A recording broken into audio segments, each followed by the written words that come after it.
Why nice guys finish last. The phrase nice guys finish last is often used in dating contexts to describe a familiar experience where being overly agreeable or accommodating seems to lead to being overlooked as a romantic option. Underneath that experience, there is often a deeper relational pattern. Agreeableness used as a defense mechanism to stay wanted, accepted, and safe. In many cases, these patterns are not random. They tend to form earlier in life, often through relationships with primary caregivers. When emotional needs like validation, safety, or acceptance are not consistently met, it can shape the way love is later pursued. In adulthood, this may show up as fear of rejection, a strong need for approval, suppressed anger, or a less defined sense of identity. Kindness versus niceness. Although not an absolute rule, niceness can show up as consistently agreeing with others, overgiving, or subtly shaping oneself to maintain approval in social or romantic contexts. On the surface, these behaviors can look like generosity or emotional sensitivity. Underneath, there is often a gradual pattern of self-abandonment, a tendency to prioritize harmony while repeatedly setting aside one's own needs, preferences, and boundaries, even when it becomes draining. Kindness tends to come from clarity and self-possession, allowing both agreement and disagreement without internal conflict. Niceness often loses that capacity when maintaining approval becomes the priority, and disagreement begins to feel risky or destabilizing. How this pattern shows up.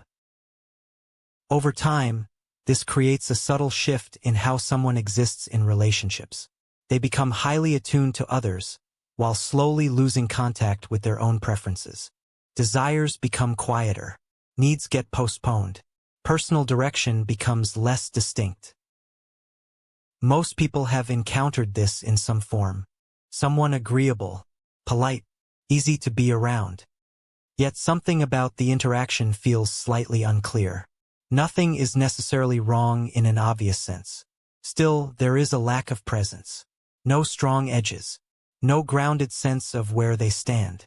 Without that, interaction can start to feel less like connection, and more like adaptation. Attraction and polarity. Attraction requires contrast. Relationships form in relation to another, not to oneself. When someone is always fully agreeable, distinction and tension fade, and the interaction can start to feel like meeting a reflection rather than another distinct person. A person with their own preferences, with their own boundaries, and with their own internal direction. When one person consistently adapts to avoid tension, the dynamic loses contrast. Without contrast, attraction cannot form. The underlying pattern. Niceness is often used as a people-pleasing strategy for maintaining connection while avoiding rejection. At some level, the internal logic can sound like, if I reduce friction, I increase connection. If I increase agreement, I reduce the risk of rejection. This pattern is often not consciously recognized or clearly articulated by the person experiencing it. It tends to sit underneath awareness as something felt rather than deliberately chosen. Over time, it can produce an unintended reversal. Connection deepens when people are actually seen, when they are not carefully edited in real time. This is where the phrase "nice guys finish last" carries an uncomfortable truth. The problem is not kindness itself. It is the position someone takes when he has learned to make his own needs negotiable before anyone has even asked. A man may enter a relationship already treating his desires as secondary. He becomes careful with his opinions, cautious with anger, quick to adjust, slow to ask for anything directly. Over time, others may begin to relate to him through that same arrangement. They may not intend to overlook him. They may not even realize they are doing it.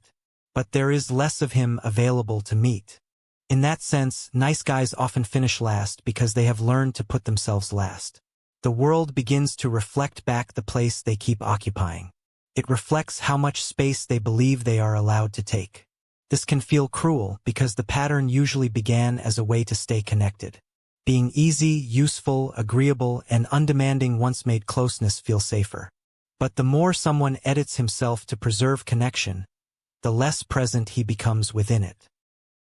what gets lost. What gets unexpressed does not disappear. It tends to reappear indirectly, as tension, as confusion in boundaries, as difficulty knowing what is actually wanted, sometimes even as passive aggression. When desire is not expressed directly and boundaries remain unclear, no actual relationship can form. When approval becomes prioritized over honesty, something subtle gets lost. The sense that two distinct people are actually meeting each other. None of this usually comes from intentional deception or manipulation. But the pattern can still function in a way that gradually erases parts of the self in exchange for relational safety. There is a trade being made here. External safety increases, but clarity of self becomes weaker, and over time that imbalance becomes visible in relationships, where it often begins. This pattern can often be traced back to early caregiver relationships where authentic emotional expression was not consistently met with safety or acceptance. In some cases, a child may be shamed or dismissed when expressing needs directly, such as crying, protesting, or asking for attention.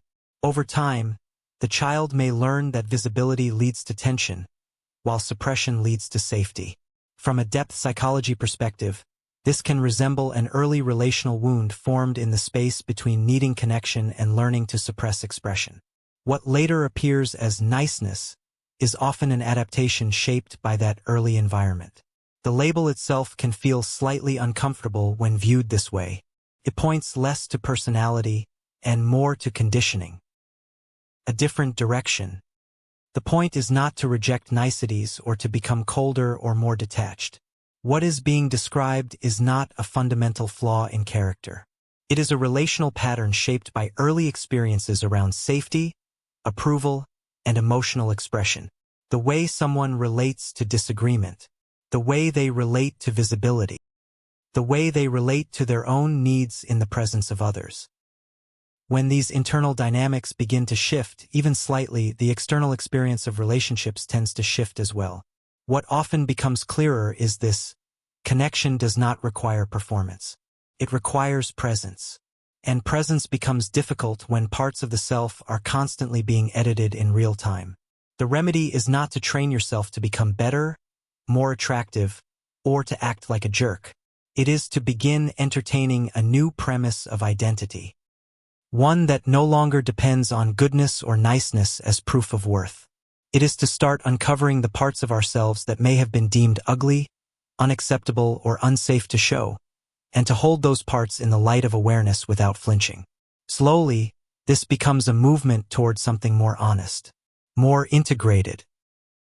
For many people, recognizing the pattern in this way is enough to begin loosening the shame around it.